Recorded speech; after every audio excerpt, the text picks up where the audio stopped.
O Além da Notícia está hoje falando sobre ansiedade. Se você conhece alguém que necessitaria escutar sobre este tema, pegue agora seu smartphone, ou pega o telefone, ou bate na parede da vizinha, grita, abre a janela, pede para sintonizar na Canção Nova. Estou recebendo aqui duas especialistas, quero mais uma vez agradecê-las muito, e acabei de escutar aqui nos bastidores durante o nosso intervalo, as senhoras me dizendo que a ansiedade, ela acomete em maior número as mulheres. Me expliquem por quê. Pois é, as mulheres elas têm uma predisposição maior à ansiedade, talvez por questões hormonais, as mulheres são mais emotivas, os homens também têm um quadro ansioso, né? Mas as mulheres muito mais. Talvez também porque os homens tenham maior dificuldade de vir pedir ajuda. Né? As mulheres vão mais ao médico, isso já é conhecido, tem campanhas pedindo para os homens irem ao médico. Geralmente, quando eles vêm pedir ajuda, geralmente é porque a esposa, a companheira, a namorada pediu, a mãe pediu, não tem jeito, vá procurar ajuda. Né? Mas é de fato. Nesse sentido, ou se ele já estiver num quadro muito evoluído dessa ansiedade. Né? Mas normalmente as mulheres buscam mesmo mais auxílio, mais ajuda. E é um gancho importante, assim, como é relevante a gente falar e trazer isso, né? E falar sobre isso na mídia e com os familiares, porque é muito comum que quando chegam já está num nível muito disfuncional. Então, talvez chegassem mais cedo, nem o tratamento medicamentoso seria necessário. Em alguns casos, só a terapia já resolveria. Né? E aí a gente, geralmente quando chega até mim, isso já é necessário. Tá. Né? E eu vou daqui a pouco perguntar sobre a terapia, o tratamento para a ansiedade. Porém, antes eu queria só que as senhoras pudessem esmiuçar comigo, me desculpe, até se estou insistindo nisso, na questão das causas da ansiedade. As senhoras me citaram aqui questões como superproteção dos pais ou abandono. Isso quer dizer que a ansiedade ela é provocada, ela pode ser provocada já, por exemplo, no ventre materno, na primeira idade, ali até os 7 anos, ela pode ser provocada também numa idade já madura, e tradicionalmente, onde ela nasce, em que fase da vida de uma pessoa? Então, a criança, ao nascer, nós sabemos, a gente pode imaginar que ela seria como uma tábula rasa, né? Ou seja, neste momento, a criança ainda não é composta pelos os eventos externos, né? A partir dos 2 anos de idade, começa o desenvolvimento da psique infantil. Logo, ela processa todos os eventos, né, que ocorrem ao seu redor. Então, de repente, a ansiedade dos pais é o meu modo de ser que vai sendo formado, né? Um atrito familiar, uma causa muito significativa que esteja acontecendo naquele momento na vida dos pais ou não, pode sim afetar a criança e ela vai crescendo com isso, né? Fatores externos, o desemprego e várias outras causas também. Nós temos também outras linhas que dizem e que já entendem que algumas coisas são herdadas, né? A parte genética e temperamento é herdado. É claro que o meio, com certeza, interfere, mas um temperamento mais autocrítico, né? Ou com uma avaliação mais negativa. Tem algumas crianças, as mães percebem, né? Que tem algumas crianças que são mais tranquilas desde pequenininhas, outras que são mais irritadiças, que reclamam com mais facilidade, mesmo bem pequenininhas. Sim. Obviamente, essas crianças mais irritadiças seriam num meio propício, mais predispostas a desenvolver ansiedade. Não necessariamente, é tudo muito multifatorial, né? Isso vem junto, mas nós sabemos que, assim, extrapolando para a depressão, tem um estudo muito importante que demonstrou que crianças deprimidas, filhas de pais deprimidos, mães deprimidas, se a gente tratar a mãe sem tratar a criança melhora. Então, assim, olha a importância, né, do cuidado materno e dessa interação mãe-filho. E voltamos a essa questão que estamos aqui nela, o fator externo no qual cresce ali, o ambiente no qual cresce a criança. É uma realidade muito clínica, né, como a doutora falou. Nos meus atendimentos, eu procuro uma parceria com os pais, você bem colocou. é muito importante a participação dos pais no tratamento psicológico. Assim como o pai pega aquela criança e leva ao psiquiatra porque ele precisa de uma droga, uma composição química para ficar melhor, esse mesmo pai tem que fazer parte de um processo psicoterápico, né?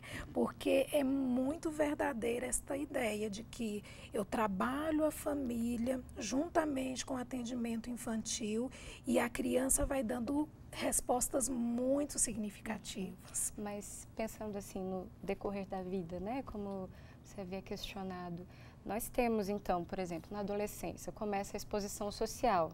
E aí percebe-se que tem um problema com a exposição social. Até então isso não era um problema porque nunca tinha acontecido.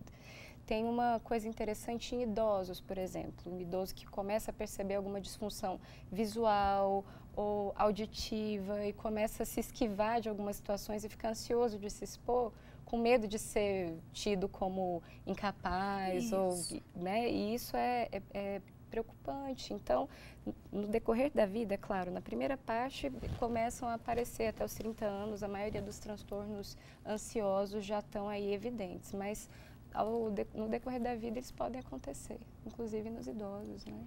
É porque eu preciso ao longo do tempo dar respostas sociais satisfatórias também. É uma condição também para o grau de ansiedade do outro, né? Eu saí desse casulo, eu saí agora desta redoma e preciso dar respostas de que jeito a pessoa encara tudo isso, né?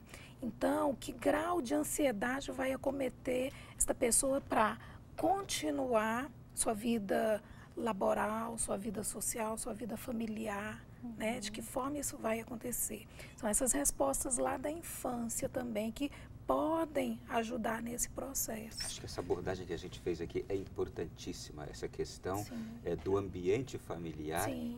Que deve ser proporcionado a uma criança para que se evite já esses transtornos desde a tenra idade e que se leve para o resto da vida. Sim. Não é porque a ansiedade, ela se torna, ou pode se tornar, uma doença, não pode? Sim. Ou pode gerar mais doenças, não pode? Sim. Quais doenças são oriundas da ansiedade? Podem ser geradas por uma ansiedade? A gente pode falar de fobia, nós podemos falar de transtorno obsessivo-compulsivo, a gente pode falar de agorafobia. Um transtorno de ansiedade generalizada, se a gente pode começar a falar dele, que ele é bem comum, assim. A pessoa sente ansiedade diante de diversas situações da vida. Então, sente ansiosa e preocupada com o trabalho. Meu Deus, o trabalho tem que entregar. Em casa, nossa, eu tenho que fazer isso, aquilo, arrumar meu filho.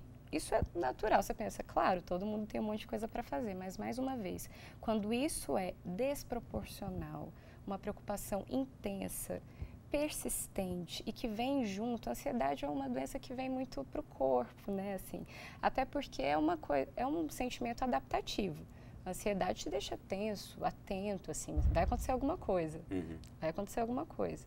Então, você fica assim, parecendo que vai acontecer alguma coisa o tempo todo. E aí, tensão muscular, irritabilidade, não consegue dormir direito, sensação de estar fadigado o tempo todo e mesmo dormindo, que dorme mal. Então, não descansa e segue com as preocupações e deita à noite, vem todos os problemas para a cabeça, impede o sono e não consegue se alimentar direito.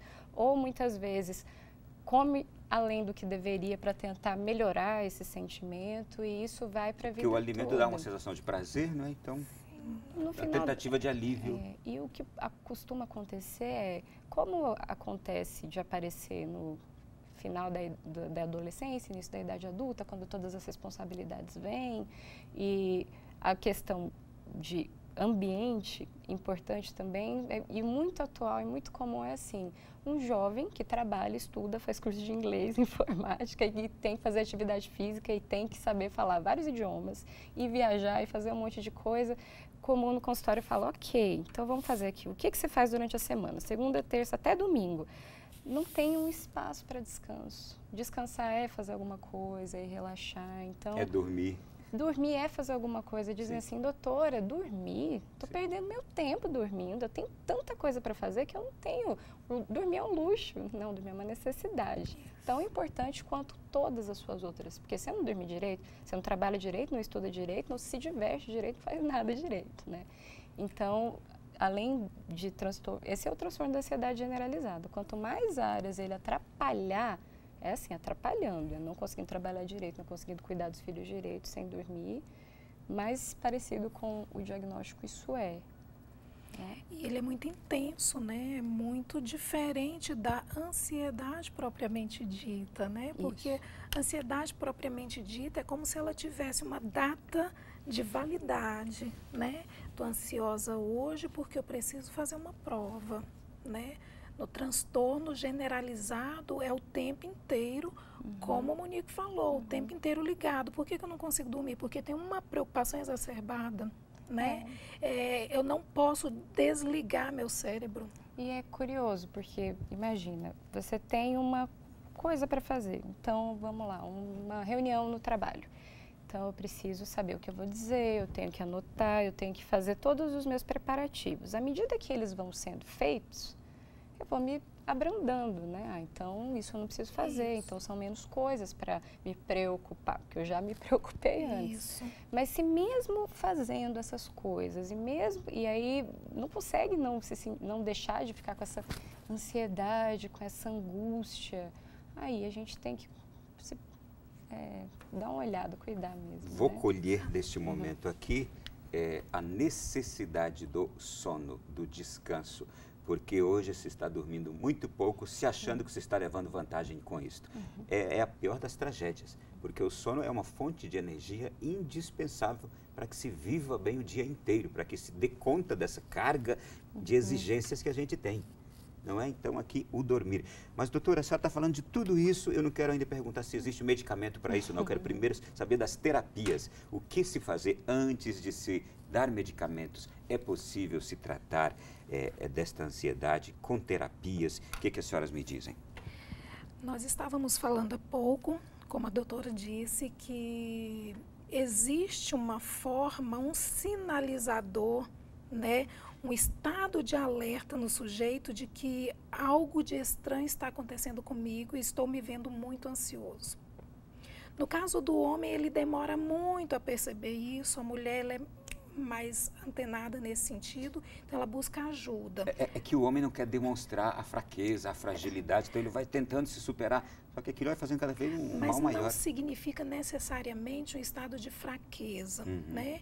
É algo muito mental, emocional, que precisa de alguma forma ser reorganizado. E a gente precisa quebrar alguns tabus, né? Mas é que para o homem é mais difícil admitir isso, exatamente, porque ele tem essa necessidade também. De repente, a partir de agora, eles vão encarar com mais naturalidade, com mais tranquilidade. Inclusive, esses dias eu escutava também aqui alguém dizer que a coisa mais difícil é o homem admitir que está com depressão. Exato. Não é? É feio, é sinal de fracasso. Como se fosse fraqueza, fracasso. Eu não estou rezando, né? Então eu não posso ficar depressivo. Ou eu sou homem, eu não posso me sentir isso. Eu não posso.